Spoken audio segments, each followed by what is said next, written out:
Welcome to the AFR Saints channel, where we provide you daily content on your favorite team, the New Orleans Saints. Do us a favor and hit that subscribe button. Be sure to leave your comments below and smash that like button. Who dat? On the eve of the NFL draft, Saints quarterback Derek Carr was at the Zurich Classic Pro-Am and had some media availability.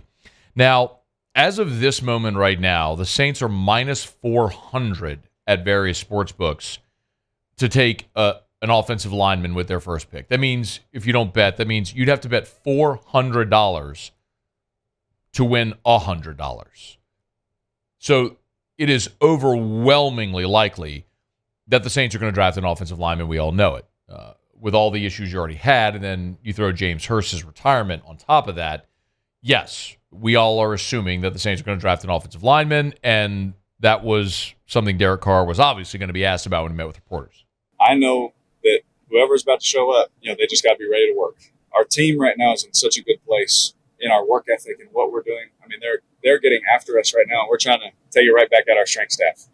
So whoever we get, as long as they're ready to work, I think it's going to fit perfect. Because Mickey, those guys, they've been very successful at doing this for so long. So we're excited whoever we get. But anytime you add big guys, it's never a bad thing to a quarterback.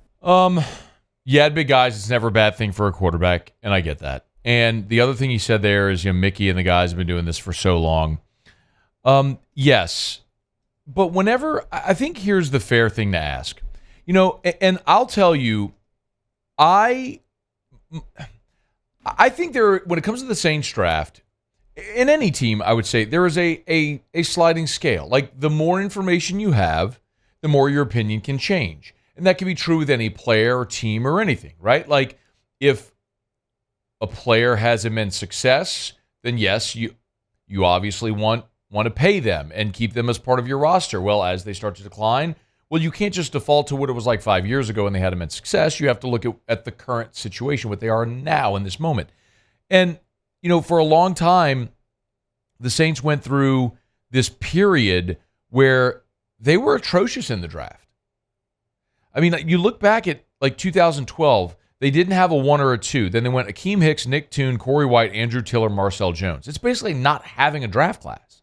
Then you came back the next year and you went Kenny Vaccaro, Teron Armstead, John Jenkins, Kenny Stills, and Rufus Johnson. You only drafted 5 players. Armstead was obviously a home run hire there. Vaccaro, you ended up not re-signing. John Jenkins never amounted to much in the NFL. Kenny Stills, you traded because he was a locker room problem. And Rufus Johnson didn't make the team. 2014 was a disaster. You had Brandon Cooks at the top, but then you went Stanley Jean-Baptiste, Kyrie Fort, Vinny Sinceri, Ronald Powell, Tavon Brooks. And then maybe the worst ever was 2015, where you took Andrus Pete and Stephon Anthony, both in the first round. And then you went Kikaha, Garrett Grayson, P.J. Williams, Davis Tull, Tyler Davison, Damian Swan, Marcus Murphy. Like, you whiffed. You were terrible. And so this organization didn't deserve the benefit of the doubt in the draft. Well, then they bring in Jeff Ireland, and they have the 2017 draft. And then after 2017, all of our, and by the way, 16 was really successful as well. Sheldon Rankins, Michael Thomas, Von Bell, David Onyemata, Daniel Lasco. And Lasco, as a 7th-round pick, made the team because he was a really good special teamer. They drafted 5 players, and they all made the team and became contributors. Then they followed it up with Lattimore, Ramchick, Williams, Kamara, Anzalone, Hendrickson, and Al-Qadim Muhammad. Back-to-back years where it was just hit. And so your mindset and approach changes because they've earned now the benefit of the doubt. So when the Saints, in 2018, they made a very controversial decision when they traded up to get Marcus Davenport. My take then was, hey, look, they've earned the benefit of the doubt. If this scouting department believes in that guy, I'm okay. Go up and get him. And they did. Now, look, it didn't work out, and that 2018 draft class was atrocious. It was Davenport and Traquan and Rick Leonard and Natrell Jameson, Cameron Moore, Boston Scott. Will Clapp was the 7th rounder. Now, Scott and Clapp both remain in the NFL, but Boston Scott ended up not he ended up making the team with the Eagles, and then Clapp as a free agent ended up leaving. But then you've gone into this period where you've struggled in the draft, and this ebb has flowed, or the flow has ebbed again, and it's fair to say they don't deserve the benefit of the doubt at this point because this organization now has proven over the last 3 seasons that they've had too many misses in the draft to just blanketly and patently rubber stamp their decision-making as good. I mean, Peyton Turner was a whiff. Pete Warner and Paulson Adebo were good picks, but Ian Book, Landon Young, Quan Baker. Chris Olave's a hit, but Trevor Penning's a bust. Alante Taylor's been a contributor for you, but DeMarco Jackson and Jordan Jackson, 2 misses. And the jury's still out on last year, but Brzee played a lot for you. Isaiah Foskey was a healthy scratch for much of the season. Kendre Miller was injured for much of the season. Nick Zaldiveri gave you nothing. Jake Hayner was suspended for PEDs. I don't know that anybody expects anything. Jordan Howden might be the hit. And A.T. Perry made the team and could end up being a really good contributor for it as well, but time will tell. So all my point is, when Derek Carr says, look, they've been doing this a long time, they're going to get a guy they want. Yeah, but you're right to go into this draft with a little reservation and hesitation about what the Saints might do and the player they might pick. But one thing's for certain also is that it is going to be a new offense. The Sean Payton and Pete Carmichael era is over. So we all kind of have to recalibrate what we think about a Saints offense.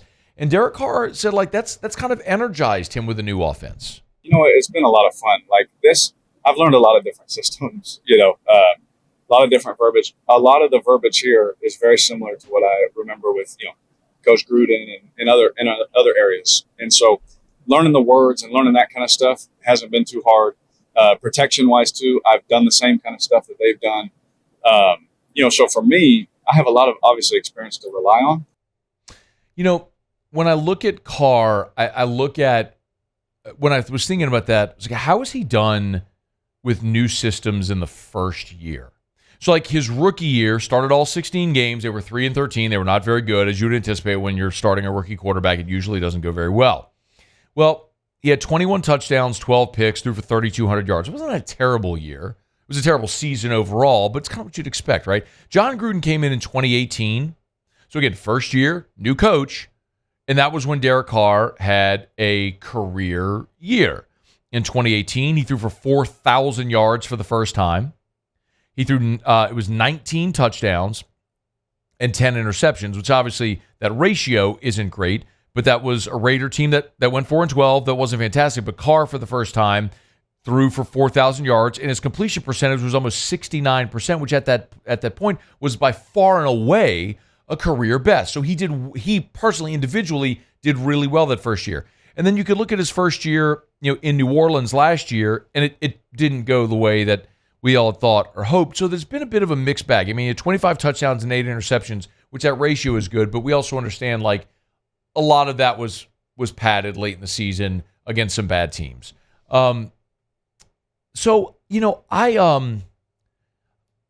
We've seen this wild swing with Derek Carr in the first year of a system. As you heard him say, like, I've had a lot of new systems to learn, and this will be the 4th already. So, I think it is going to be interesting to see which Derek Carr do we get. Do we see the guy that was super efficient and threw for 4,000 yards in the first year under John Gruden? Or does it look more like the guy we saw last year in New Orleans? And that's one thing that's certainly going to be interesting. But he also gave his impressions of the new offensive staff.